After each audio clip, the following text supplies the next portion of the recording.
ရောင်းဝယ်စီးပွားဥစ္စာလုပ်တဲ့အခါမျိုးမှာစီးပွားရှာတဲ့အရှုံးမြတ်ဆိုတာပြောပါလောက်အောင်ရှုံးတာလဲမပြောပါလောက်ဘူး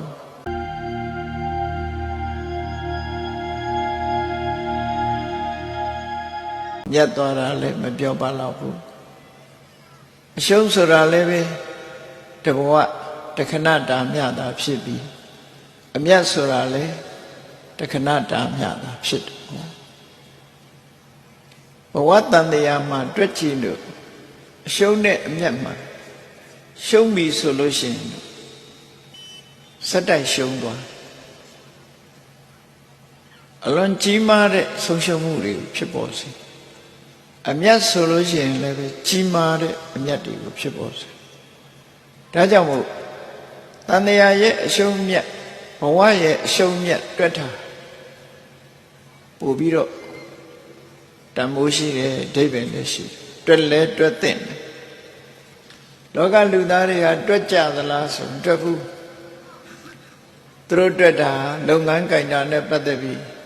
ဒီလုပ်ငန်းကအရှုံးထွက်တယ်ဟိုလုပ်ငန်းကအမြတ်ထွက်တယ်ဒါလောက်ပဲလေးထားပြီးတော့နေ့စဉ်နဲ့အမြတ်တွက်ချက်နေကြတကယ်တွက်ရမယ်အရှုံးအမြတ်ကတော့ဘဝဇလန်းနဲ့ပတ်သက်ပြီးအရှုံးအမြတ်ကိုတွက်ရမှာဖြစ်တယ်ဘဝရှုံးတာမှပိုချောက်ဆရာကောင်းဘဝအမြတ်ရလိုက်ရင်လည်းအတ္တမတံမိုးကြီးမှလို့ပေါ့တမန်လုပ်ငန်းကိစ္စတစ်ခုအရှုံးအမြတ်နဲ့မတူဒါကြောင့်လူဘဝရလာတဲ့အခါမှာဘုန်းကြီးတို့တွေနေ့စဉ်နဲ့အမြတ်ကိုယ့်ကိုအရှုံးမြတ်တွက်ပြီးအရှုံးမထွက်အောင်တတိထားဖို့အမြတ်ထွက်အောင်လုပ်ကြဖို့မတန်မှအရေးကြီးလူပုံလူဘဝဆိုတာလမ်းဆုံး၄ခွနဲ့အလားတရံတူတယ်လမ်း၄ခွလမ်းဆုံးလမ်းမနဲ့အလားတရံတူတယ်ဘယ်သွားရောက်နိုင်တဲ့နေရာကြီးဖြစ်တယ်ကိုကြိုက်တဲ့လမ်းရွေးချယ်ပြီးတော့သွားခွင့်ရှိတဲ့နေရာ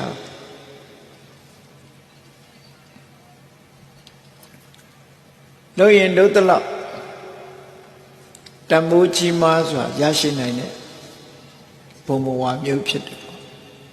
ဒါကြောင့်မို့လူဘဝရကြတဲ့ပုဂ္ဂိုလ်တွေဟာလူဘဝကိုအခြေတည်ပြီးတော့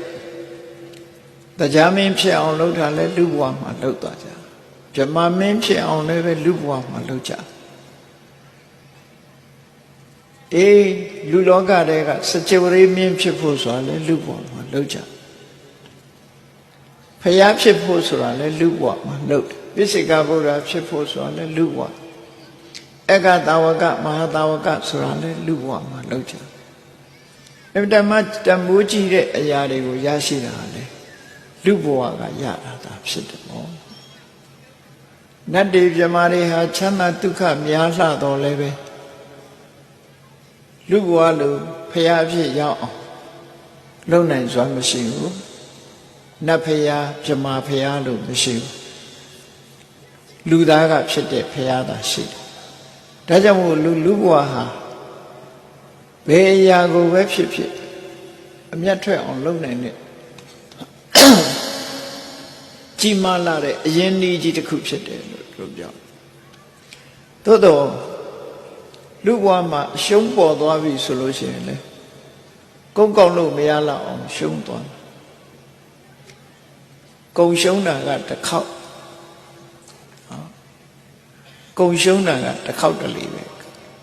ဘဝမှာရှုံးသွားပြီဆိုလို့ရှိရင်တတန်တရားလုံးမှောက်သွားနိုင်တယ်ပေါ့ဒါကြောင့်မို့ဘဝမှာအမြတ်ရအောင်တတိကြိုးစားပြီးတတိထားပြီးကြိုးစားဆောင်ရွက်ကြကိုယ်အလေးနဲ့ထားပြီးတော့စဉ်းစားနေစနေမှစာရေးဝေးနေထိုင်ရေးဆိုတာလေးလောက်တင်တင့်တိမ်မနေပဲနဲ့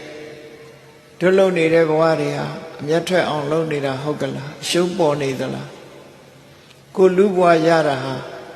စိစိမ်ဥစ္စာတွေကြောင့်ရလာတာလားဘာကြောင့်ရတယ်လဲစဉ်းစားကြည့်လူဘဝရောက်လာတဲ့ပုဂ္ဂိုလ်တွေဟာ စ္စည်းဥစ္စာကြောင့်ရတာလည်းမဟုတ်ဘူးဒနာဂုံသိမ့်နေကြောင့်ရတာလည်းမဟုတ်ဘူးဖရာသခင်တွေကဖန်ဆင်းပေးလို့ရတာလည်းမဟုတ်ဘူးကိုလုပ်ခဲ့တဲ့ကုသိုလ်ကောင်းမှုရဲ့စွမ်းအားကြောင့်ရလာကြတာဖြစ်တယ်ဒါနရဲ့စွမ်းအားသီလရဲ့စွမ်းအားဘုံညာကရိယာဝတ္ထုတွေမှာဒါနနဲ့သီလအတိုင်းအတာတစ်ခုအရာကြိုးစားအထောက်ကြတဲ့ပုဂ္ဂိုလ်တွေလူဘုံလူဘဝရကြတယ်။စာပေကံကြမ်းကမှလည်းဒီလိုဆိုထားတယ်။ဒါနသီလကိုစွမ်းစွမ်းတမန်ပြုလုပ်လို့ရှိရင်လူချမ်းသာလက်ချမ်းသာဒီလိုရ။သမထဘာဝနာကိုပေါ့ရောက်အောင်လုပ်မယ်ဆိုရင်ဓမ္မချမ်းသာရ။ဝိပဿနာဘာဝနာကိုပေါ့ရောက်အောင်လုပ်နိုင်မယ်ဆိုရင်နိဗ္ဗာန်ချမ်းသာရ။အားလုံးလုပ်ငန်းတွေလူပြည်လူလောကမှာပြေဝရှိပြီးတော့ဒီကနေ့သာသနာတော်နဲ့ကြုံတွေ့တဲ့အခါမှာပို၍အခွင့်အလမ်းတွေဟာကောင်းနေတယ်။သို့တော့အခွင့်အလမ်းကောင်းတိုင်းလူတိုင်းဟာဒီအခွင့်အလမ်းကိုသိကြလားဆိုမသိဘူး။မသိကြသည့်အတွက်ကြောင့်အသုံးမချနိုင်ကြဘူး။အသုံးမချသည့်အတွက်ကြောင့်အခွင့် opportunity လို့ခေါ်တယ်။အခွင့်အရေးဟာကြာရှည်စွာရှိတာမျိုးလည်းမဟုတ်ဘူးအခွင့်အရေးဆိုတာအမြဲတမ်းလည်းမရှိဘူးစဉ်းစားကြည့်လေအလင်းရောင်ဆိုတဲ့အခွင့်အရေးတစ်ခုပဲကြည့်လက်ဖြင့်ကနာနဲ့ကစပြီးတတိထားကြည့်လိုက်မနဲ့မိုးလင်းလာပြီဆိုအလင်းရောင်ရလာတာနေထွက်လို့အဲ့ဒီနေရဲ့အလင်းရောင်ဟာတစ်သလုံးတို့ရနေသလားဆိုဘယ်ရမှာညနေနေဝင်သွားတာနဲ့တပြိုင်တည်းဒီအလင်းဟာကွယ်သွားပြီအမှောင်ရောက်လာဗျာအခွင့်အရေးဆိုတာအဲ့တိုင်ရတဲ့အခိုက်ရှိတယ်မရတဲ့အခိုက်ရှိရတဲ့အခိုက်လေးမှာကိုဘာတွေရလိုက်လဲအကျိုးအမြတ်ထွက်အောင်ဘာတွေလုပ်လိုက်သလဲဆိုတာကအဓိကကြတော့လူဘဝဆိုတာလည်းပဲနေမင်းကြီးထွက်ပေါ်လာတဲ့အခိုက်အတန့်မှာအလင်းရောင်အောက်မှာအကောင်းဆုံးအကြောင်းကျိုးခွဲခြားသိပြီးတော့လှုပ်ခွင့်ရှိတဲ့အချိန်ပိုင်းလို့ဆိုရမှာဖြစ်တယ်လူဘဝရနေတဲ့အချိန်မှာ human rights ဆိုလူအခွင့်အရေးတွေအကုန်ပြည့်ဝရှိတယ်လူရဲ့ human dignity ခေါ်တဲ့လူရဲ့ဂုဏ်သိက္ခာတွေလည်းအပြည့်ဝရှိတယ်ဒါနကောင်းမှုလုပ်ခြင်းလည်းဖြစ်တယ်သီလစောင့်တည်ခြင်းလည်းဖြစ်တယ်ကမ္မထံဘာဝနာအထုတ်ခြင်းလည်းဖြစ်တယ်သို့သောလောကလူသားတွေဟာထိုကဲ့သို့အခွင့်ကောင်းကြီးတွေရှိနေတော့လည်းပဲအခွင့်ကောင်းကြီးတွေကိုတတိမထားသည့်အတွက်ကြောင့်အခွင့်ကောင်းသည်နေမင်းကြီးသည်ရှေ့ကထွက်ပြီးဝင်သွားလို့အမှောင်ရောက်သွားသလိုပဲမှောင်သွားသလိုပဲအခွင့်ကောင်းသည်အချိန်တန်တော့ပျောက်ကွယ်သွားပြန်တာပဲဖြစ်တယ်ပေါ့မပြောက်ကွယ်ခင်ရအောင်ရှာလိုက်ရင်ရှာလိုက်မရှာလိုက်ရင်လွတ်သွားမှာအဲ့တော့လူဘဝတွေမှာအခွင့်ကောင်းနေဆိုတာဘာတွေတော့ဒီကနေ့ခေတ်ဘုရားဘာသာဝင်သူတော်စင်တွေရနေတဲ့အခွင့်ကောင်းကဘာလဲ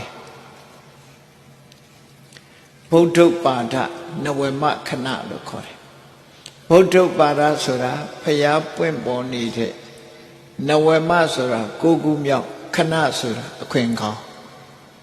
ဖျားပွင့်ပေါ်ခြင်းလို့ဆိုတဲ့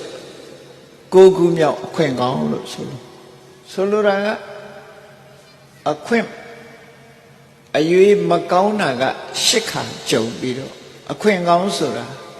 ကိုကူမြောက်တစ်ချိန်ပဲကြုံကိုခါမှတစ်ခါပဲအခွင့်ကောင်းရှိတယ်လို့ဒီလိုဆိုလို့တယ်အခွင့်မသာတာကရှစ်ခါအခွင့်သာတာကတစ်ခါနော်မသာတဲ့အခွင့်တွေကအလွန်များအခွင့်သာတာအလွန်နည်းဒါကို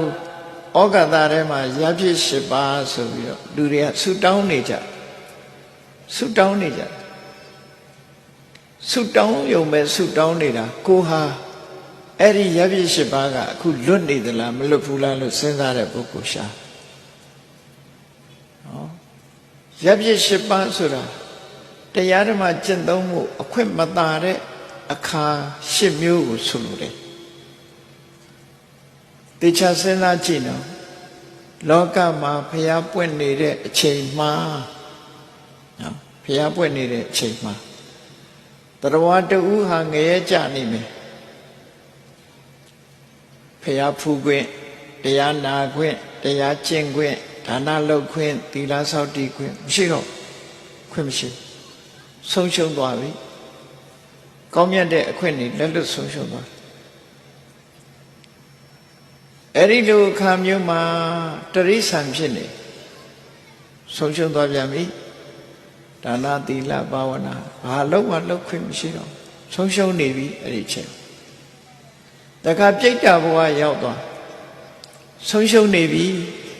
ဒါနလည်းခုလိုရှင်ပြုနာသအလှတော်မင်္ဂလာသာသနာတော်နဲ့ပတ်သက်တဲ့ကုသိုလ်ကောင်းမှုတွေလုပ်ဖို့ခွင့်မရဆုံးရှုံးသွားတယ်နောက်တစ်ခုကသက်တမ်းရှည်ကြာပြီးယုံနံပြည့်စုံမှုမရှိဘူးယုတ်ကြည်ရှိတဲ့ဗြဟ္မာသို့မဟုတ်နံကြီးရှိတဲ့ဗြဟ္မာအဲ့ဒီလိုယုတ်မဲ့ဗြဟ္မာနဲ့နံမဲ့ဗြဟ္မာမျိုးဖြစ်နေပြီဆိုလို့ရှိရင်လည်းဖျားပွင့်လို့မှတရားနာ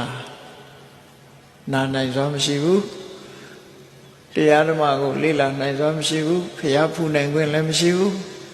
အခွင့်အရေးတွေအလုံးဆုံးရှုံးနေတယ်အဲ့ဒါတခုနောက်တစ်ခုဖျားပွင့်နေတဲ့အချိန်မှာဖျားပွင့်တဲ့ဒေသနဲ့သတင်းမကြားနိုင်တော့အောင်ဝေးကွာတဲ့ remote area လို့ခေါ်တယ်ပစ္စန္တရဘယ်လိုမှမျက်စိမပွင့်နားမပွင့်နဲ့ချောင်းကျိုးချောင်းကြားလူရိုင်းများရဲ့နေရာရက်မျိုးတော့ဖြစ်နေပြီဆိုရင်လေတရားနာခြင်းတို့ဒါနသီလဘာဝနာဆိုတဲ့အခွင့်အရေးတွေဟာမရှိတော့ဆုံးရှုံးသွားပြီအဲ့ဒါတွေလှုပ်ချင်လို့လှုပ်ချင်ဖို့ဆိုတာစိတ်တောင်ပေါ်မှာမဟုတ်ဆုံးရှုံးသွားနောက်တစ်ခုကတော့ဘုရားပွင့်နေတဲ့အချိန်လေးမှာမှန်ကန်တဲ့အမြင်မရှိဘဲနဲ့အမြင်မှားပြီးဘုရားကိုကြည်ညိုလေးစားမှုကင်းမဲ့နေတဲ့မိစ္ဆာဒိဋ္ဌိမျိုးဖြစ်နေပြန်ပြီဆိုလို့ရှိရင်တရားနာခြင်းတို့ဒါနကောင်းမှုသီလကောင်းမှုစတဲ့နိဗ္ဗာန်ရောက်ကြောင်းအကျင့်ကိုကျင့်မှုဆိုတာသူ့မှာအခွင့်မသာပြန်ဘူးခွင့်သာနိုင်စွာမရှိဘူးနောက်တစ်ခုကဘုရားပွင့်နေတဲ့အချိန်မှာအသိဉာဏ်လုံးဝမရှိတဲ့ပုဂ္ဂိုလ်ခုခေတ်ဆိုရင် autism လို့ခေါ်တယ်ပုဂ္ဂိုလ်မျိုးတွေဆွမ်းအားနာမကြားတွေအသိဉာဏ်ကင်းမဲ့ပြီးတော့မွေးလာကြတဲ့ကကြက်မပြည့်တဲ့ပုဂ္ဂိုလ်မျိုးတွေဖြစ်နေပြီဆိုရင်လေနားလည်နိုင်စွမ်းမရှိဘူးကောင်းတဲ့အလုပ်ကိုသိနိုင်စွမ်းမရှိဘူးခွင့်ရည်တွေဆုံးရှုံးတယ်ခုနှစ်ခုခွင့်ရည်ဆုံးရှုံးနေတာဖျားပွက်တဲ့အချိန်မှာဆုံးသွားတာခုနှစ်ခုနောက်တစ်ခုကတော့ကိုကအသိဉာဏ်ရှိတဲ့လူဖြစ်တဲ့သို့တော့ဖျားကမပွင့်ဘူးဆိုလို့ရှိရင်ဘုရားဟောတရားကြားနာလို့မရနိဗ္ဗာန်ရဲ့အကြောင်းအကျင့်ကိုကျင့်ကြလို့လည်းမရဘူးအဲ့ဒါလည်းပဲကြီးမားတဲ့အခွင့်အရေးဆုံးရှုံးမှုကြီးတရားလို့ဆိုပြီးတော့အခွင့်မသာတာအလုံးပေါင်းလိုက်တော့၈ခုအဲ့ဒါကိုရပ်ဖြစ်၈ပါးလို့ခေါ်တယ်နော်ဘုရားပွင့်နေတဲ့အချိန်မှာ၁ငရဲမှာဖြစ်နေခြင်း၂တိရစ္ဆာန်ဖြစ်နေခြင်း၃ပြိတ္တာဖြစ်နေခြင်း၄တက်တန်းရှိတဲ့ရုပ်မဲ့နာမဲ့ရှုပ်တာရှိတဲ့ဗြဟ္မာနန္တာရှိတဲ့ဗြဟ္မာမျိုးဖြစ်နေခြင်း၅ဖရာတရားနဲ့ဝေးလံတဲ့တောခြုံကြားဒေသများမှာတွားရောက်ပြီးတော့ဖြစ်ပေါ်နေခြင်းနဲ့၆အယူမဝါဒမှားယွင်းနေခြင်းခွန်အသိဉာဏ်ကင်းမဲ့သူဖြစ်ခြင်းဖျားပွင့်နေတဲ့အချိန်မှာဖျားဘယ်လိုပွင့်ဒီပုဂ္ဂိုလ်ဟာမြတ်စွာဘုရားရဲ့အဆုံးအမရဖို့ခွင့်လန်းမရှိတော့မွေးကလေးကမျက်စိနှလုံးအလင်းမရခဲ့တဲ့ပုဂ္ဂိုလ်တယောက်ဟာနေရဲ့အလင်းရောင်ဟာအသုံးဝင်မှုသူ့အတွက်ဘလောက်ပဲနေထွက်သည်ဖြစ်စေမထွက်သည်ဖြစ်စေသူ့ဘဝမှာအမြဲတမ်းမှောင်နေတယ်မျက်စိမရှိလို့မမြင်ရလို့သူ့အတွက်မှာ အလင်းဟာလကားဖြစ်အဲ့ဒါလိုပဲမြတ်စွာဘုရားပွင့်လာပြီမဲ့လို့အခုပြောခဲ့တဲ့ပုဂ္ဂိုလ်9ယောက်ဟာလကားသားဖြစ်သွားတယ်အခွင့်အရေးတွေဆုံးရှုံးသွားတယ်အေးနောက်တစ်ယောက်ကတော့အသိဉာဏ်ရှိတဲ့လူတော့ဖြစ်ပါရဲ့အဲ့ဒီအချိန်မှာဘုရားမပွင့်ဘူးနိဗ္ဗာန်ရောက်ကြောင်းတရားကြားနိုင်ရဖို့ခွင့်မရှိဘူးအခွင့်အရေးဆုံးရှုံးနေတဲ့ပုဂ္ဂိုလ်10ယောက်ရှိတယ်ဒါကိုဩကတထဲမှာရပြည့်10ပါးအပေ4ပါးကတ်3ပါးရပြည့်10ပါးနဲ့ဆိုလူတွေဆူတောင်းနေကြကိုယ့်ကိုစဉ်းစားကြည့်အခုရပြည့်10ပါးကိုလွတ်နေသလားလွတ်နေရင်အခွင့်ကောင်းရနေပြီအခွင့်ကောင်းရနေတဲ့အချိန်လေးမှာလူတိုင်းဟာအခွင့်အရေးကိုအခွင့်အရေးမှန်သိရလားလို့ဆိုမသိသေးဘူးဘာလို့လဲရွှေတူးရအောင်မှာရွှေထဲမှာရွှေဆင်းရဗတ်ဆန်ရှိမှဖြစ်မှာဗတ်ဆန်မရှိတော့ဖြစ်ဘူးရှာကြရမှာဖွေကြရမှာအဲ့ဒီလိုစီးပွားရေးကိုပဲအာယုံထားပြီးတော့ရလာတဲ့အခွင့်အရေးတစ်ခုကိုသုံးချဖို့စဉ်းစားတဲ့ပုဂ္ဂိုလ်အလွန်နည်းလာတယ်အလွန်နည်းလာလို့ရှိရင်ဒီအခွင့်အရေးကြီးကထာဝရရှိနေတာမဟုတ်ဘူးအရှိလောကရကနေမင်းကြီးထွက်ပေါ်လာပြီးတဲ့နောက်12နာရီ73နာရီလောက်ကြာလိုက်တဲ့အခါဒီနေရဲ့အလင်းရောင်ဟာပြန်ပြီးတော့မှောင်သွားအောင်မှာပဲအဲ့ဒီလိုမှောင်သွားတဲ့အချိန်ကျမှမြင်ကျင်လို့မရတော့ဘူးခွင့်ရေးဆိုထို့တူပဲဘုန်းကြီးတို့တွေလူဘဝရဘုရားသာသနာတော်နဲ့ကြုံတွေ့တရားဓမ္မလုပ်ဖို့ရအချိန်မရသေးဘူးမလုပ်နိုင်သေးဘူးသားရေးသမီးရေးစီးပွားရေးဆိုတာတွေနဲ့နေမနာညမှာမအားဘူးဆိုတဲ့ကြားထဲကနေပြီးနောက်ဆုံးမှာနေဝင်ချိန်ရောက်သွားပြီဆိုလို့ရှိရင်တော့ဒါတွေမလုပ်လိုက်ရဘူးဆိုရင်အဲ့ဒီဘဝဟာအရှုံးထွက်သွားပြီအမြတ်မရလိုက်တော့ရှုံးသွားပြီအဲ့ဒါကိုရှင်ဥပါလိမထေရမြတ်ကလည်းတတိပေးခဲ့တယ်တရားနဲ့ပြိဿပေါင်းသူတော်ကောင်းတို့အနေနဲ့တည်တည်ချာချာအလေးနဲ့ထားစဉ်းစားကြည့်နော်ကိုရထားတဲ့အခွင့်အရေးလေးဟာထာဝရမဟုတ်ဘူးတခဏလေးသာဖြစ်တယ်အခုရထားတဲ့ဖျားပွင့်တဲ့အချိန်မှာအသိဉာဏ်ရှိတဲ့လူဖြစ်နေကြပြီဖျားတရားတော်တွေလည်းနာခွင့်ရတယ်ဒါနကောင်းမှုသီလကောင်းမှုအခုလိုသာသနာပေါင်းဝင်ပြီးတော့ရှင်ယဟန်ဆိုတာပြုခွင့်ရနေကြသို့တော့လောက်ကြသလားလူတိုင်းလုံနိုင်သလားဆိုမလုံနိုင်ဘူးတခြားကိစ္စတွေနဲ့တဘဝမှာအချိန်ဖြုံးနေကြအဲ့ဒါကိုရှင်ဥပါလိမထေရမြတ်ကတတိပေးဆုံးမခဲ့တဲ့စကားလေးကိုမှတ်ထားဖို့လို့မာဝောခဏံဝိရဒေထမင်းတို့တွေတဲ့အခွင့်ကောင်းတွေကိုလွဲချော်မသွားစေကြနဲ့အခွင့်ကောင်းအချိန်ကောင်းလေးတွေကိုလက်လွတ်ဆုံးရှုံးမသွားစေချနဲ့ခွင့်ကောင်းကိုခွင့်ကောင်းလို့သိထားကြဆိုတဲ့မလောက်ခဲနေရင်အသုံးမချရင်အခွင့်ကောင်းဟာသူ့ဟာသူသွားတော့လွတ်တော့မှာပဲလွတ်တော့မှာအသုံးမချပဲနဲ့နေရင်လည်းကုံသွားမှာပဲသူကတော့အဲ့ဒီခွင့်ကောင်းကိုလွဲချော်မသွားကြစေနဲ့ခဏတိတာဟိသောစတိအခွင့်ကောင်းကိုကျော်လွန်သွားတဲ့ပုဂ္ဂိုလ်တွေခွင့်ကောင်းကိုကျော်လွန်သွားတယ်ဆိုတာခရီးသွားတဲ့ပုဂ္ဂိုလ်တယောက်ဟာနေအလင်းရောင်ရှိတဲ့အချိန်မှာကြိုးစားပြီးခရီးတွင်အောင်သွားရမယ်ဝေးလံတဲ့ခရီးကိုသွားတယ်အလင်းရောင်နဲ့ကိုရောက်ချင်တဲ့နေရာကိုအလင်းရောင်အားပြုတ်ပြီးတော့စောစောရောက်အောင်အားပြုတ်ပြီးတော့သွားရမှာမသွားဘူးလမ်းခရီးမှာခဏခဏနားတယ်နားရုံနဲ့မကဘူးအပြင်းထူပြီးတော့နေလိုက်တယ်ချိန်နေရှိပါသေးတယ်ရှိပါသေးတယ်နဲ့နေတဲ့လူလမ်းခရီးကလည်းအလွန်ဝေးတယ်နေကြီးကလည်းဝင်တော့မယ်တောတန်းကြီးကိုလည်းဖြတ်ရမယ်ကြားတွေဆင်းနေတောတရဝါတွေကလည်းရှိတယ်ဒီနာနေလို့လည်းမဖြစ်ရှေ့ခရီးကလည်းဆက်ရမယ်ဆိုရင်လူရဲ့ဘဝဟာဘလို့နေမလဲစဉ်းစားကြည့် ခွင့်ရည်တွေလက်လွတ်ဆုံးရှုံးသွားပြီ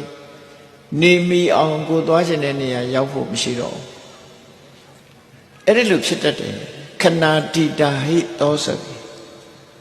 အချိန်ရှိခိုက်လုံလစိုက်တာမလို့သည့်အတွက်ကြောင့်အချိန်လွန်သွားတဲ့အခါသို့မဟုတ်အခွင့်ကောင်းတွေဆုံးရှုံးသွားတဲ့အခါစိတ်ပြက်အားငယ်ပြီးတော့နေတတ်တယ်တဲ့ဒါကြောင့်မို့လို့အခွင့်ကောင်းတဲ့အချိန်လေးမှာမလုပ်ရမလဲတဒတ်ထီဝါယမေးရထားကိုယ့်ရဲ့တကယ်အကျိုးစီးပွားဆိုတာတွေကိုတွက်ချက်ထားပါဘဝရလာတဲ့အချိန်မှာအနှစ်သာရနဲ့အကာကိုကွဲကွဲပြားပြားသိအောင်ကြိုးစားဘဝမှာနော်ပစ္စည်းဥစ္စာကအနှစ်လားစီးစိမ်ဥစ္စာတွေကအနှစ်လားဒါနသီလဘာဝနာဆိုတဲ့ကုသိုလ်တရားတွေကအနှစ်လားဆိုတာစဉ်းစားကြည့်အနှစ်ရှုဆိုတာသာဝရပိုင်ဆိုင်မှုရှိပြီးကိုယ့်အတွက်ရည်ရှိအကျိုးပြုတာအနှစ်အကာဆိုတာခဏလေးဘယ်အရာပဲဖြစ်ဖြစ်အကာဟာခဏလေးနဲ့ပြတ်တယ်အနှစ်ဆိုတာကြာရှိခံအဲ့တော့ကြာရှိခံတဲ့ဟာကိုလုပ်မလားတတန်းတူတဲ့အရာနဲ့ပဲအချိန်ကုန်သွားမလားဒါကိုယ်စဉ်းစားဖို့လို့တတန်းတူတဲ့အရာနဲ့အချိန်ကုန်လို့ရှိရင်အနှစ်မရလိုက်ပဲနဲ့အကာနဲ့ပဲဆုံးသွားဒီလိုဆိုလိုတာပေါ့နော်အဲ့တော့အကာဆိုတာဘာတွေတော့လောကလူသားတွေဟာစီးပွားဥစ္စာတွေကြီးပဲရှားနေမယ်ဆိုရင်အကာတွေပဲရှားတယ်လို့ပြောဘာဖြစ်လို့လဲချမ်းသာရင်မသုံးရဘူးလားဆိုသုံးရပါလေတိုက်တွေတဲကားတွေဝဲနော်စိတ်မကြဘူးလားကြပါအဲ့ဒါတခဏလားထာဝရလားလို့ဆိုတခဏလေးပဲမကြခင်ပဲဘဝတစ်ခုဆုံးသက်သွားရင်အားလုံးပြစ်ထားခဲ့တာအနှစ်သာရဆိုတာမဟုတ်ဘူးလို့ဆိုလို့ပိုင်ဆိုင်မှုတွေစဉ်းစားကြည့်ယာဓုခုံသိမ့်စည်းစိမ်ဥစ္စာယာဓုဆိုတာဒီပဲနဲ့ကိုယာဓုရှိတဲ့အချိန်လေးကတခဏလေးယာဓုကျသွားလို့ရှိရင်ပူဆိုးယာဓုမရှိတော့ဘူးဆိုလို့ရှိရင်ရှိသမျှခွင့်ရည်တွေကုန်သွားစည်းစိမ်ဥစ္စာလည်းထို့တူပဲပိုင်ဆိုင်တဲ့အချိန်လေးသာမော်လို့ကြွားလို့သုံးလို့ဖြုံးလို့နေနိုင်တယ်မရှိတော့ဘူးဆိုလို့ရှိရင်သွားပြန်ရောသူကတခဏအရာတွေကိုသာဝရထင်ပြီးတော့အချိန်တွေအများကြီးပေးလိုက်မယ်ဆိုရင်တခဏပဲအကာတွေနဲ့ပဲအဆုံးသတ်သွားမှာဖြစ်တယ်ဒါကြောင့်မို့အနှစ်သာရကိုရအောင်ယူရမယ်အနှစ်သာရကိုရအောင်ယူတဲ့အခါကိုယ်ခန္ဓာကိုယ်ရဲ့အနှစ်သာရဆိုတာပစ္စည်းဥစ္စာရဲ့အနှစ်သာရဆိုတာဘာလဲဒီစီးပွားဥစ္စာရှာလို့ရတဲ့ထဲကဒါနကောင်းမှုပြုလိုက်ပြီဆိုရင်ဒါအနှစ်သာရအဲ့ဒါကြတော့ကိုပိုင်သွားပြီဒါနကောင်းမှုလုပ်လိုက်တယ်ဖျားတဲတယ်ကြောင်းဆောက်တယ်ရှင်ပြုတယ်လှူမှုတမ်းမှုတွေလုပ်တယ်ကြေးရွာလမ်းမတွေခင်းတယ်အများကောင်းကျိုးအတွက်အသုံးချတယ်အများအကျိုးအတွက်အသုံးချတယ်ဒါနကောင်းမှုကိုရထားတဲ့ကိုပိုင်ထားတဲ့ပစ္စည်းကိုမျှဝေပြီးတော့လူတွေတန်းနေပေးတယ်ကမ်းတယ်ဟောတာကအနှစ်ကိုရလိုက်တာပဲဖြစ်တယ်ကျန်တဲ့ဟာတွေကမသေးခင်လေးပဲပိုင်ဆိုင်တော့လဲသေသွားရင်ကုန်ပြစ်ခဲ့ရမယ်ဒီလိုဆိုလို့သာဝရမဟုတ်ဘူးတခဏမြတာအတိုင်းအတာတစ်ခုရတာကိုပိုင်ဒါနကောင်းမှုကြတော့တဘွားလည်းမကနှစ်ဘွားလည်းမကတန်တရားရှိသမျှနိဗ္ဗာန်ရသည့်တိုင်အောင်ဣဒံမေပုံညာနိဗ္ဗာနတပစ္စယောဟောတုသောမို့ဣဒံမေပုံညာအာသွဲခေယဝဟံဟောတုလို့ဆိုလိုက်ရင်ကိုလုပ်ခဲ့တဲ့ကုသိုလ်ကောင်းမှုလေးဟာ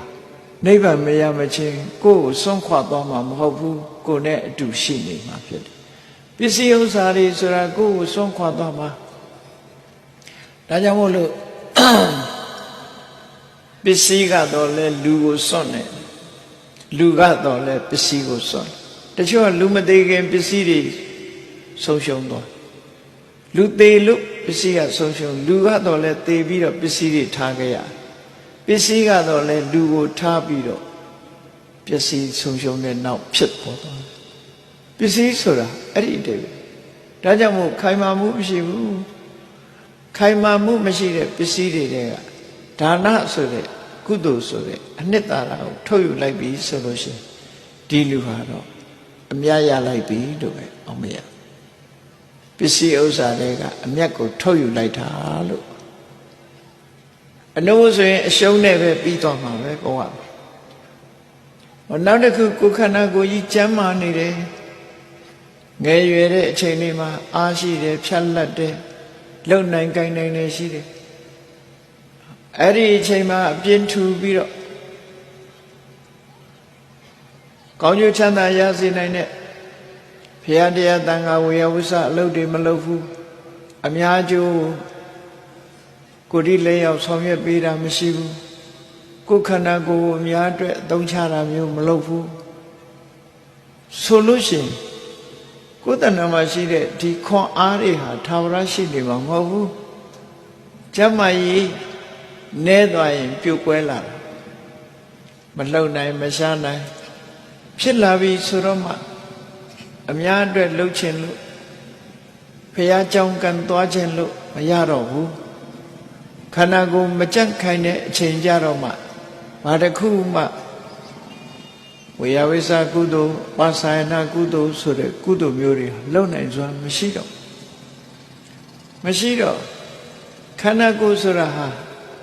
ထာဝရမဟုတ်ဘူးတခဏမြတာဖြစ်တယ်အသက်အရွယ်နုပြိုနေတဲ့အချိန်လေးဟာတခဏတာမြတာဖြစ်တယ်ထာဝရမဟုတ်ဘူးအဲ့ဒီအချိန်ပိုင်းလေးမှာနော်ကိုချင်းတိလခန္ဓာကိုယ်အားကိုသုံးချပြီးတော့ပင်မခံပြီးတော့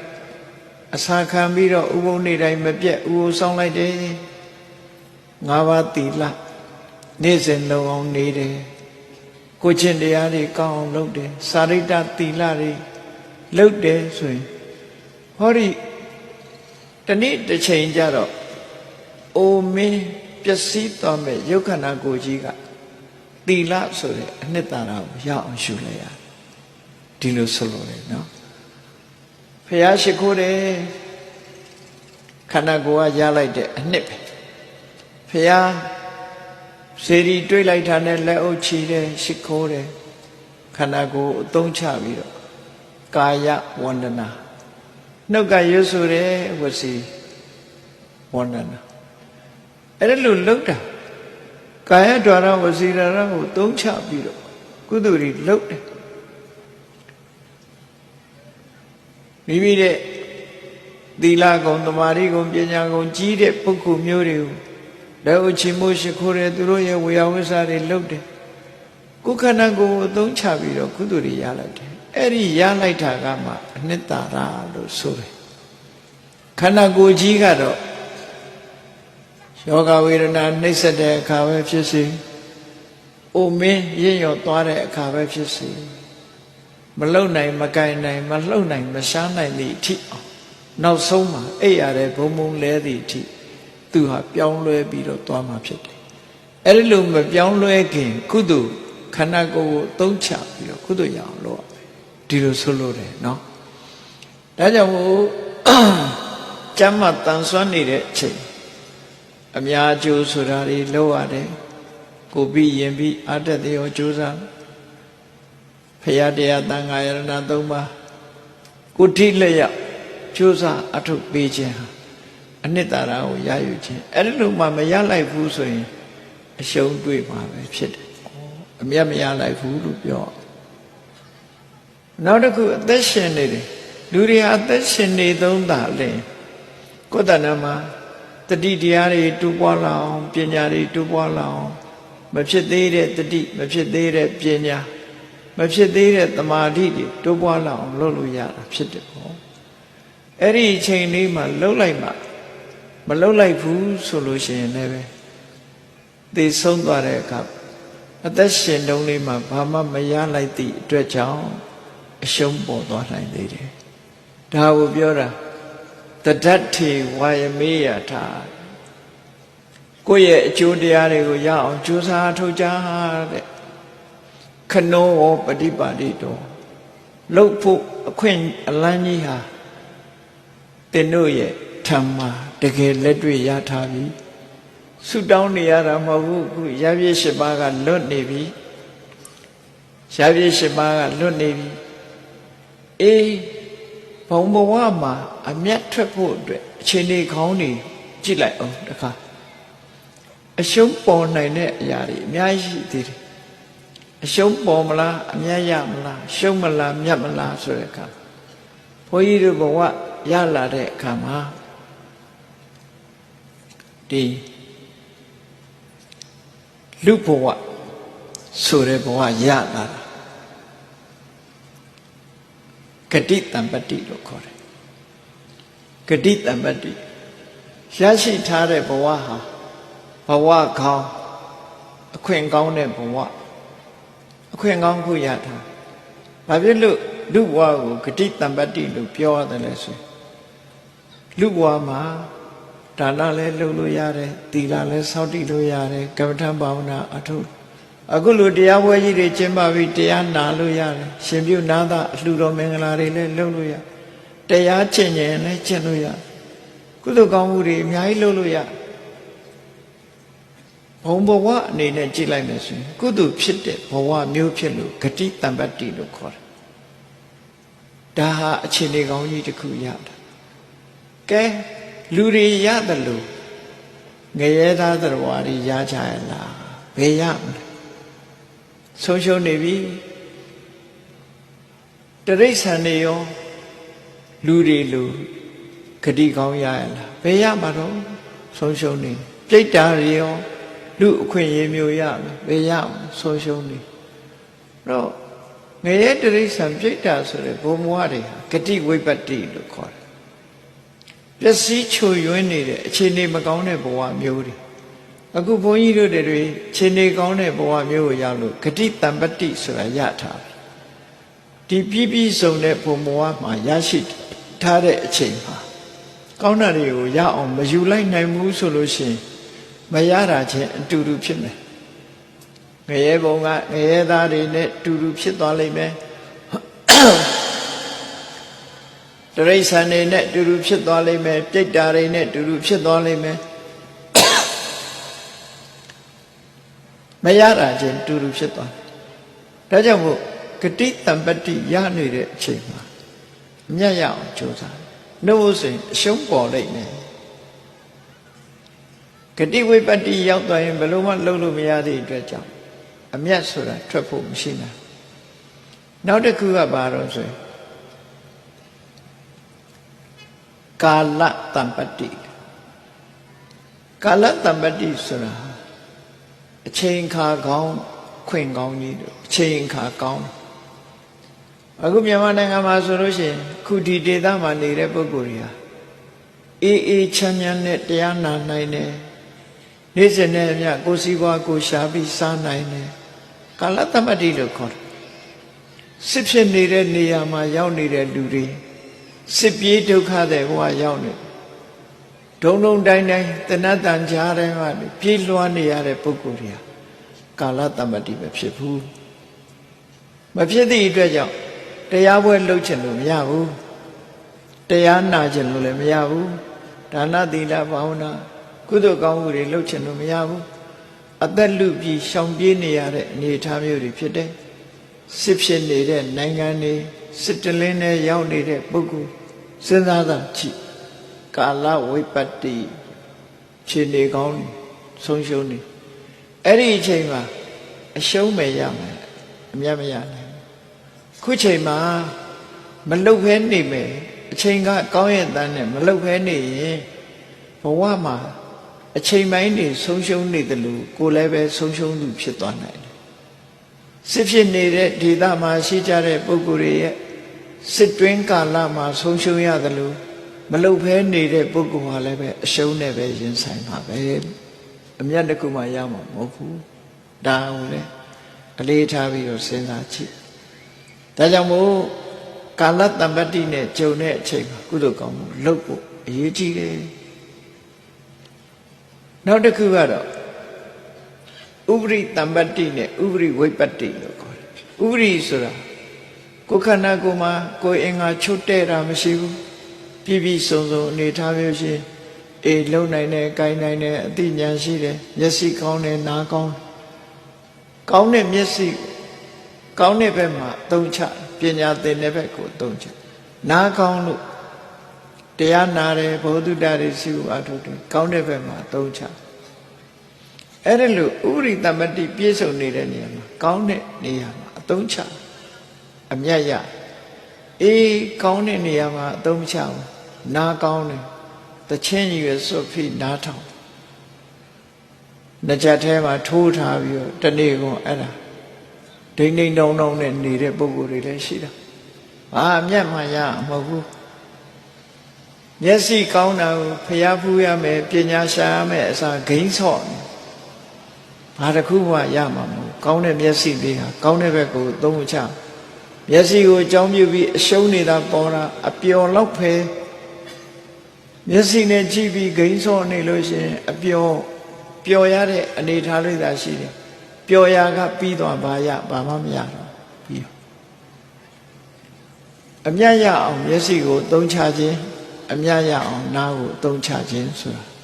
ရှိဖို့လိုတယ်ဒါဥပရိသမ္ပတ္တိအစတည်းကမျက်စိမပါဘူးနားလည်းမကောင်းဘူးဆိုတဲ့ပုဂ္ဂိုလ်တွေဟာတရားနာခြင်းလို့လည်းနာလို့ရမှာမဟုတ်ဘူးဖျားဖူးခြင်းလို့လည်းဖူးလို့ရမှာအဲ့ဒီပုဂ္ဂိုလ်တွေနဲ့မျက်စိကောင်းနားကောင်းပြီးဖျားတရားနဲ့ဝေးနေပြီဆိုလို့ရှိရင်ဥပရိဝိပတ္တိဖြစ်နေတဲ့ပုဂ္ဂိုလ်တွေနဲ့အလားတန်တူအခွင့်အရေးမရတာချင်းတူတူပဲအရှုံးပေါ်သွားနိုင်တယ်အလေးနဲ့ထားပြီးတော့စဉ်းကျင်စဉ်းစားကြည့်နောက်တစ်ခုကတော့ပယောဂတမ္ပတ္တိလို့ခေါ်တယ်ကြိုးပမ်းအထောက်မှုဘဝအခြေအနေကောင်းနေကြုံရတဲ့အလုပ်ကြိုးစားလုပ်ရမှာမလုပ်ဘူးပြင်းကြီးဖင်နွယ်နေတယ်လုံလဝီရိယကင်းမဲ့နေတယ်ဘာတစ်ခုမှအောင်မြင်မှာမဟုတ်ဘူးဘဝမှာအရှုံးနဲ့ပဲရင်ဆိုင်ပြီးအမျက်ဆိုတာမဖြစ်လာနိုင်ဘူးဟောအဲ့တော့ပယောဂဝိပတ္တိဖြစ်ရင်အရှုံးနဲ့ရင်ဆိုင်ရမှာပယောဂတမ္ပတ္တိရှိမှအမျက်ရနိုင်တယ်လို့ဆိုတဲ့အထိဒါတွေကလည်းဆူတောင်းနေရတာမဟုတ်ပဲနဲ့ကိုယ်တိုင်လက်တွေ့သုံးချဩကာသထဲမှာဝိပတ္တိတရား၄ပါးဆိုပြီးတော့လူတွေကရှောင်ရှားဖို့လွတ်ကင်းဖို့ဆိုပြီးတော့ဆူတောင်းနေတယ်အခုလွတ်ကင်းနေပြီလွတ်ကင်းနေတာကိုဘာလုပ်လဲဒါနသီလဘာဝနာကမ္မဋ္ဌာန်းတရားကြိုးစားအထောက်ကုသိုလ်ကောင်းမှုတွေများများလုပ်ပြီဆိုလို့ရှိရင်အများရမှာဖြစ်တယ်မလုပ်ဘဲနေရင်မရှိတာနဲ့အလားတန်တူတူပဲဘာမှမထူးအရှုံးမဲ့ထွက်မှာပဲအကောင်းရဖို့ခက်သွားတယ်ဒါတွေကိုလေးနဲ့သတိထားဖို့ဒါကိုပြောတာတဒ္ဓထေဝါယမေယာထခနောပฏิပါတိတောအခွင့်ကောင်းကြီးကကျုံနေပြီဒါကြောင့်ကိုကျိုးကိုစည်းပွားကြိုးစားထုတ်ကြပါကိုကျိုးကိုစည်းပွားဆိုတာဘာလဲကုသိုလ်ကောင်းမှုကိုပြောတာလူဘဝရလာတာကုသိုလ်ကောင်းမှုကလှုပ်ပေးလိုက်တာအမေကမွေးပေးတယ်ဆိုတာအမေကအကူကြီးပေးုံပေးနိုင်တာတကယ်လူဘဝပို့ပေးတာကကံတရားသာလင်ဖြစ်တယ်အမေတို့အဖေတို့ကကူညီဆောင်ရှောက်ပေးတာသာရှိတယ်ဆိုပါစို့မြေကြီးပေါ်ကတစ်ပင်လေးတစ်ပင်ပေါက်လာတယ်ဆိုတာမျိုးစေ့ကပေါက်စေတာဖြစ်တယ်သို့တော့မြေတို့ရေတို့ဆိုတာအကူကြီးပေးုံများဖြစ်တယ်အမေနဲ့အဖေဆိုတာမြေနဲ့ရေပဲကံတရားဟာမျိုးစေ့ပဲအပင်ပေါက်လာဖို့မျိုးစေ့ကအဓိကကြတယ်သို့တော့အမေဖေရဲ့အကူကြီးနဲ့မျိုးစေ့ဟာရေနဲ့မြေရဲ့အကူကြီးနဲ့ပေါက်ရတယ်လို့ပဲအမေဖေရဲ့အကူကြီးနဲ့လူဘဝရောက်ကြအကြောင်းဆိုတာနှစ်မျိုးရှိတယ်ထုတ်လုပ်တဲ့အကြောင်းနဲ့ထောက်ကူပြုတဲ့အကြောင်းလို့မိဘဆိုတာထောက်ကူပြုတဲ့အကြောင်းကံတရားကထုတ်လုပ်တဲ့အကြောင်းအဲ့ဒီကံတရားဟာဘယ်ကံလဲလို့ပြောရင်ဒါနဆိုတဲ့ကံတရားသီလဆိုတဲ့ကံတရားကုသိုလ်ကံတွေကိုဆိုလို့တယ်အဲ့ဒီကံတွေကထုတ်လုပ်ပေးလိုက်တဲ့ဘဝမှာအရှုံးမပေါ်ဖို့အရေးကြီးတယ်အမျက်ထွက်အောင်လုပ်ကြရမှာဖြစ်တယ်ဒါကိုသတိပေးတဲ့စကားပဲဖြစ်တယ်အေးအမျက်ထွက်ဖို့အတွက်အခြေအနေကောင်းတွေဘာတွေရှိလဲဆိုစဉ်းစားကြည့်အဲ့ဒီအခြေအနေကောင်းတွေကိုယ်မှာရှိလားစတုစက္ကတမ္ပတ္တိတရား၄ပါးဆိုတဲ့အထက်မှာ စက္ကတံပတ္တိလဲပတ်ပြီးတော့ဖြစ်ပေါ်လာတဲ့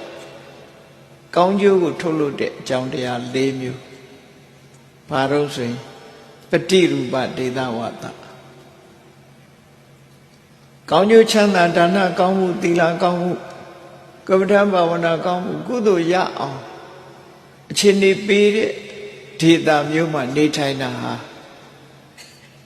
ပฏิရူပဒေသဝတ္တစစ်ဖြစ်တဲ့နေရာရောက်ပြီးကုသိုလ်လည်းလုပ်ခွင့်မရှိတဲ့နေရာမျိုးသွားပြီးလူဖြစ်နေမယ်ဆိုစဉ်းစားကြည့်ပေါ့လူဖြစ်ရကြဘူးနတ်တာမဟုတ်မကောင်းတဲ့အလုပ်တွေနဲ့အသက်မွေးနေရတဲ့ဘဝမျိုးရောက်ရင်လည်းပฏิရူပဒေသဝတ္တမဖြစ်ဘူးမကောင်းတာနဲ့အသက်မွေးပြီးမကောင်းတဲ့ဘဝမှာနော်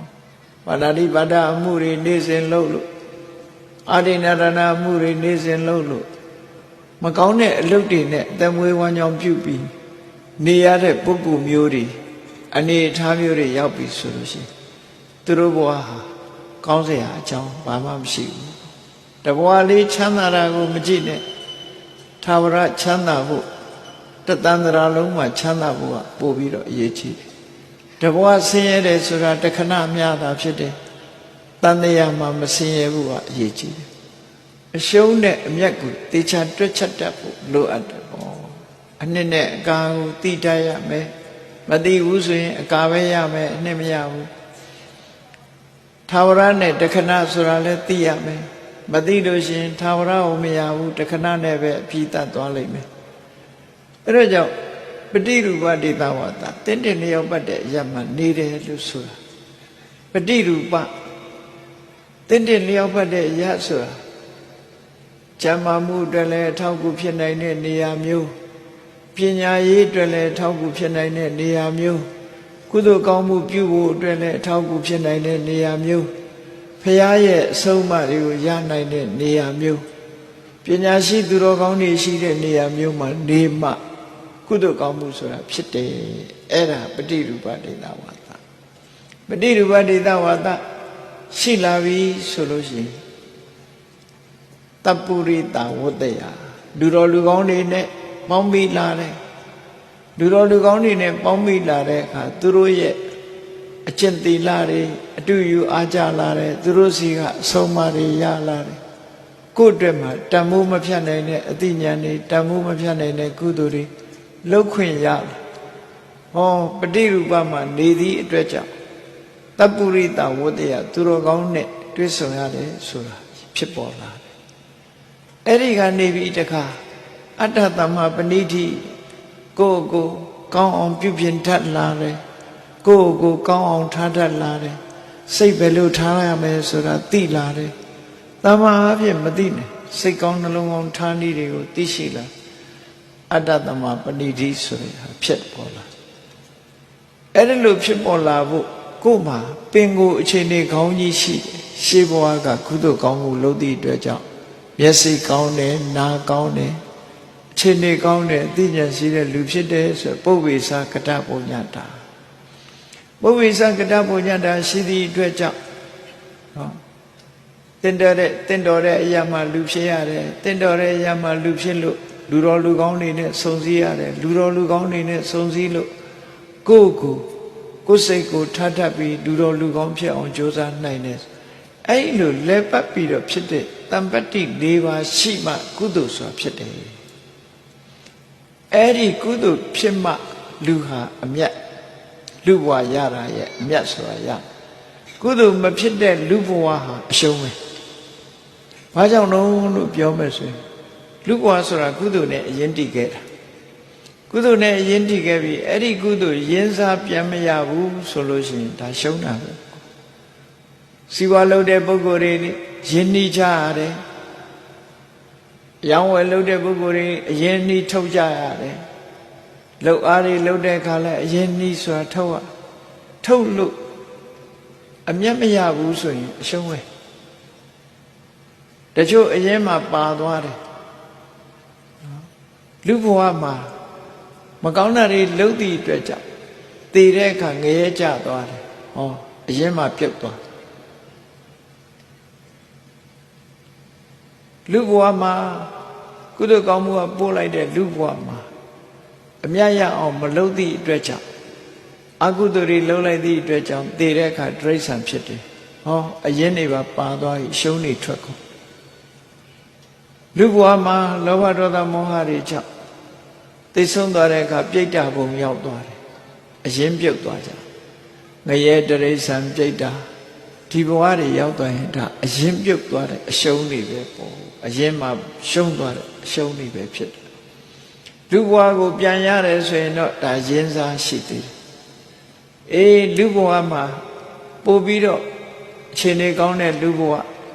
ဒီတဲ့ချမ်းသာတဲ့နတ်ဘဝဒီတဲ့ချမ်းသာတဲ့ဗြဟ္မဘဝနောက်ဆုံးနိဗ္ဗာန်ထီအောင်ရသွားတယ်ဆိုရင်တော့အမြတ်ရနိဗ္ဗာန်ရပြီဆိုရင်တော့ကြီးမားသေးသောအမြတ်ဖြစ်တယ်လူဘဝအရင်ဒီကိုအကြောင်းပြုပြီးတော့နိဗ္ဗာန်ရသွားရင်အလွန်ကြီးမားတဲ့အမြတ်တစ်ခုကိုရလိုက်တယ်လို့ဒီလိုမှတ်သားရမှာဖြစ်တယ်အဲ့တော့ဒုတိယဘဝရောက်ဘဝတစ်ခုရထားတဲ့အခါမှာအရှုံးမပေါ်ကြစေနဲ့အရှုံးနဲ့အမြတ်ကိုတွက်တတ်ကြပါစေကုသိုလ်မရဘူးဆိုရင်အရှုံးမယ်အကုသိုလ်တွေများသွားရင်အရှုံးမယ်အရင်မှပြုတ်လိုက်ပဲလူဘဝမှာကုသိုလ်ကောင်းမှုမှာဘာမှမလုပ်လိုက်ဘူးဆိုရင်အရင်မှပြုတ်သွားလိမ့်မယ်ကုသိုလ်မလုပ်ဖဲနေလို့ရှိရင်လည်းပဲနော်အရှုံးပေါ်လိမ့်မယ်အကုသိုလ်တွေလုပ်ရင်တော့အရင်မှပြုတ်လိမ့်မယ်ဒီလိုမှတ်တာအရင်ပြုတ်သွားတဲ့အရှုံးနဲ့အရင်ချန်တဲ့အရှုံးလို့ဒီလိုအရှုံးနှမျိုးခွဲခြားမှတ်သားထားစီးပွားလုပ်တဲ့အခါမှာသိန်း100ရင်းလို့အမြတ်မထွက်ဘူးသိန်း100ပဲပြန်ရတယ်ဆိုရင်ဒါအရင်သိန်း100ရင်းလိုက်တာအကုန်လုံးပြောင်းသွားတယ်ဆိုရင်ဒါအရင်ပြုတ်တယ်သိန်း100ရင်းလိုက်တာကသိန်း1000ဖြစ်သွားပြီဆိုရင်အမြတ်ပဲအဲ့ဒါလိုပဲလူဘဝမှာရှင်းထားတဲ့အရင်လေးတစ်ခုပြုတ်မသွားအောင်ဘာတွေလုပ်ရမလဲအရင်ကိုပြုတ်စေတာဘာတွေလဲဒါကိုသိဖို့လိုတယ်အကုသိုလ်တွေလုပ်တွေကိုလုပ်မယ်ဆိုရင်အရင်ပြုတ်တယ်ကုသိုလ်ကောင်းမှုတွေလုပ်မှရင်စားပြန်ရပြီးအမြတ်ထွက်နိုင်တယ်ဆိုတာကိုအလေးနဲ့ဆင်ញင်သုံးသပ်ပြီးတော့မှတ်သားထားတဲ့နဲ့မှတ်သားထားပြီးတော့ကိုရရှိတဲ့ကိုဟာကိုအမတ်တမဲ့မနေပဲနဲ့အမြတ်များများရအောင်ကြိုးစားအထောက်ဒါကြောင့်မို့ရှင်မြူနာသအလှတော်မင်္ဂလာလှူကြတယ်ဆိုတဲ့နေရာမှာလှူတဲ့ပုဂ္ဂိုလ်ဟာလည်းကိုယ့်အတွက်ကုသိုလ်ကောင်းမှုတွေလုပ်သည့်အတွက်ကြောင့်အရင်နှီးတဲ့ဖြစ်ပေါ်လာတဲ့အမြတ်တွေလို့ပြောလို့ရရှင်ပြုခံတဲ့ပုဂ္ဂိုလ်တွေကလည်းအပျော်ဝဋ္ဌာမဟုတ်ဘဲနဲ့သာသနာပေါ်မှာမြတ်စွာဘုရားရဲ့အဆုံးအမဖြစ်တဲ့ကိုချင်းသီလကိုချင်းသီလကိုကိုယ်၌တည်လိုက်တာတရက်ပဲရရနှစ်ရက်ပဲရရသုံးရက်ပဲရရဆိုတာလို့ကိုချင်းသီလပြည့်ပြည့်ဝဝရအောင်ကြိုးစားဖို့တော့လိုအပ်တယ်ကိုချင်းသီလရပြီဆိုရင်တော့ဒါအမြတ်လို့ဆိုရမှာဖြစ်တယ်လူဘဝမှာနေတော့ကဒီလိုသီလမျိုးမရှိခဲ့ဘူးယဟန်ဖြစ်မှရှင်ဖြစ်မှသီလမျိုးရတယ်ဆိုရင်ဒါအမြတ်ပဲပြည့်စုံအောင်ကြိုးစားအထောက်အမှာဖြစ်တယ်အဲ့ဒီလိုမလုပ်လို့ရှင်အရင်ပြုတ်သွားနိုင်သေးတယ်အေးဒါကြောင့်မို့အလှတကာလူမာတွေကလည်းအမြတ်များများရဖို့အလှတကာလူမာတွေရဲ့လှမှုတမ်းမှုကိုလက်ခံပြီးတော့ရှင့်အဖြစ်ယဟန်ဖြစ်ခံတဲ့ပုဂ္ဂိုလ်တွေကလည်းပဲအမြတ်ရကြဖို့အတိအသီးယူတတ်ဖို့အသိဉာဏ်ရှိဖို့တတိထားတတ်ဖို့ဒါအရေးကြီးတယ်ပေါ့အဲ့လိုမဟုတ်ဘဲနဲ့တာမန်လိုလို့စီမျိုးလုပ်တယ်လို့ဆိုလို့ရှိရင်ကတော့အမြတ်များများရမှာမဟုတ်ဘူးဘယ်ကိစ္စပဲဖြစ်ဖြစ်အသိဉာဏ်နဲ့လုပ်ရတယ်အသိဉာဏ်နဲ့လုပ်ရတယ်သာသနာပေါင်းဝင်ပြီးတော့ရှင်ပြုတယ်ယဟန်ခံတယ်လို့ဆိုတာကိုချင်းသီလကိုထိမ့်သိမ်းဆောက်ရှောက်ခြင်းသာလည်းဖြစ်တယ်ဟောမြတ်စွာဘုရားရဲ့အဆုံးအမသာသနာတော်မှာတနေ့တမနေ့ပဲဖြစ်စေကိုချင်းသီလထိမ့်သိမ်းဆောက်ရှောက်လိုက်တာဟာတန်တရားကထွက်ဖို့အတွက်ထွက်ပေါက်ကလေးတစ်ခုလမ်းကြောင်းလေးတစ်ခုပေါ်ရောက်သွားတဲ့သဘောပဲဥပမာဘာနဲ့ပြောရမလဲလို့ဆိုရင်စာပေကျမ်းကမှာဆိုတာလေးနဲ့နှိုင်းယှဉ်ပြီးတော့ကြည့်မြတ်စွာဘုရားက ဒေဝဒတ်ကိုယဟန်ခံပေးတာဘာကြောင့်လဲနော်ဒေဝဒတ်ကိုယဟန်ခံပေးတာဘာကြောင့်လဲဆိုအဲ့ဒီမှာအဖြေရှိဒေဝဒတ်ဟာမြတ်စွာဘုရားကမသိဘူးလားဒေဝဒတ်ဟာယဟန်ဖြစ်လာလို့ရှိရင်ဘုရားကိုဆန့်ကျင်မဲ့လုပ်လိုက်မယ်တန်ခါသင်းခွဲလိုက်မယ်မြတ်စွာဘုရားရဲ့ခြေတော့သွေးစိမ့်တီအောင်ကြောက်တုံးနှိမ့်ချလိုက်မယ်ဆိုတာဒီဘုရားဟာကြိုပြီးတော့မသိဘူးလားလို့ဆိုသိတယ်သိရတဲ့နဲ့ဘာလို့သာသနာပေါင်းဝင်ခွင့်ပြုတယ်လဲဆိုတာကြည့်အကယ်၍မြတ်စွာဘုရားကဒီကောင်လူမိုက်ဒီသာသနာပေါင်းဝင်လာရင်ကြီးလေးတဲ့ပြစ်မှုကြီးတွေသူကျွလွန်လိမ့်မယ်သာသနာပေါင်းဝင်ခွင့်မပြုဘူးသူ့ကိုတားထားမယ်ဆိုလို့ရှိရင်သူဟာတန်မြာရဲ့ထွက်ပေါက်ကိုဘယ်တော့မှရမှာမဟုတ်တော့ဘူးတဲ့အခုလိုပြစ်မှုကြီးတွေကျွလွန်မိအောင်တော့ယဟန်ပြုလိုက်တဲ့မျိုးစေ့လေးကယဟန်ဖြစ်ကိုရရှိလိုက်တဲ့အချိန်မှာကျင့်သုံးလိုက်ရတဲ့မျိုးစေ့လေးကမဲ့မျိုးစေ့ဖို့မျိုးစေ့အနေဖြစ်သွားပြီးတန်မြာဝကထွက်အောင်ကြိုးစားနိုင်ဖို့အခွင့်အလမ်းကြီးပွင့်သွားတယ်လို့သူဆိုဒါကြောင့်မို့အခုမြန်မာနိုင်ငံမှာလူဖြစ်လာလို့ရှင်ပြုကြတယ်ဒုံလဘယဟန်ခံကြတယ်အဲ့လိုလှုပ်တဲ့ပုဂ္ဂိုလ်တွေလည်းစဉ်းစားကြည့်မယ်ဆိုလို့ရှိရင်တော့သာသနာပေါင်းဝင်ပြီးအစဉ်ထာဝရမနေနိုင်ကြတော့လည်းပဲခိတ္တခဏသာသနာပေါင်းဝင်ပြီးတော့အလေးနဲ့ထားပြီးတော့ကျင့်ကြံကြိုးကိုအထုံမယ်ဆိုလို့ရှိရင်နိဗ္ဗာန်မျိုးစိတ်မဲ့မျိုးစိတ်ဖို့မျိုးစိတ်လေးသူတို့ရဲ့တဏ္ဍမှာရရှိသွားနိုင်တယ်လို့ဒီဝတ္ထုကိုထောက်ထားပြီးတော့မှတ်သားထားနိုင်တယ်ပေါ့ဒုံလဘယဟန်ခံလိုက်သဖြင့်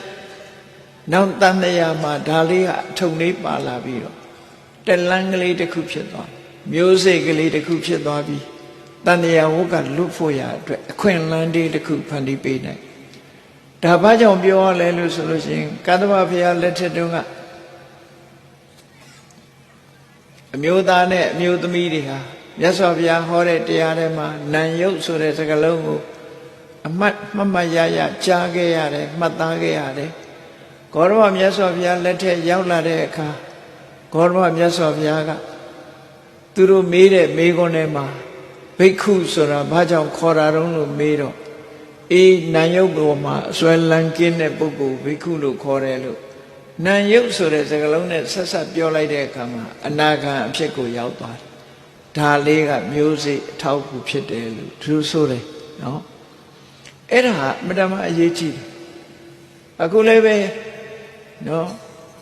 ရှင်မပြုတ်နိုင်သေးတဲ့ကလေးတွေရှင်ဘဝရောက်အောင်လုပ်ပေးလိုက်တယ်ဆိုတာမျိုးစိကလေးတွေရပါစေနော်မဲ့မျိုးစိဖို့မျိုးစိတန်တရားဟုတ်ကလက်နိုင်တဲ့အခွင့်အလမ်းကလေးတွေသူတို့ရင်ထဲနှလုံးထဲရောက်သွားပါစေဆိုတဲ့အလူတကာလူမတွေကအဲ့ဒီရည်ရွယ်ချက်နဲ့လုပ်အောင်မှဖြစ်တယ်သာသနာ့ဘောင်ဝင်တဲ့ရှင်လောင်းယဟန်လောင်းတွေကလည်းပဲအဲ့ဒီစိတ်ဓာတ်မျိုးမွေးရမှာဖြစ်တယ်ပေါ့အဲ့ဒီလိုမှနှုတ်နှဝအကျိုးကျေးဇူးရရှိပြီးကောင်းကျိုးချမ်းသာတွေရမှာအေးအလူရှင်ဆိုပြီးတော့မောကိုကြွားဖို့လည်းမဟုတ်ဘူးကုသိုလ်ကောင်းမှုလုပ်ပြီးတော့ဘဝမှာအမြတ်ရအောင်တို့တွေကြိုးစားကြရမှာဆိုတာဟာအဓိကဖြစ်တယ်တရားချစ်ခင်သူတော်စင်ပြိဿပေါင်းတို့လူတိုင်းဟာအခွင့်ကောင်းဆိုတဲ့လူဘဝဂတိတမတ္တိဆိုတဲ့လူဘဝကောင်းကိုရရှိပြီးတော့နေကြပြီရရှိထားတဲ့ဘဝလေးမှာအသုံးချကြရအမြတ်ရအောင်ကုသိုလ်ကောင်းမှုတွေကိုကြိုးစားအထောက်အမှာဖြစ်တယ်အရှုံးအရင်ပြုတ်နိုင်တဲ့အကုသိုလ်တရားတွေကိုရှောင်ကြရမှာဖြစ်တယ်အကုသိုလ်တွေတရားတွေကိုရှောင်ရှားလို့ကုသိုလ်တရားတွေတိုးပွားအောင်ကြိုးစားနိုင်မှသာလျှင်အရှုံးနဲ့အမြတ်ထဲမှာအရှုံးမရှိအမြတ်ကိုသာရရှိနိုင်ကြမှာဖြစ်လို့မိမိတို့ဘဝမှာနော်အရှုံးမဲ့ပြီးအမြတ်တွေများရအောင်တတိကြီးစွာထားပြီးကြိုးစားအားထုတ်နိုင်ကြပါစေကုန်သတည်း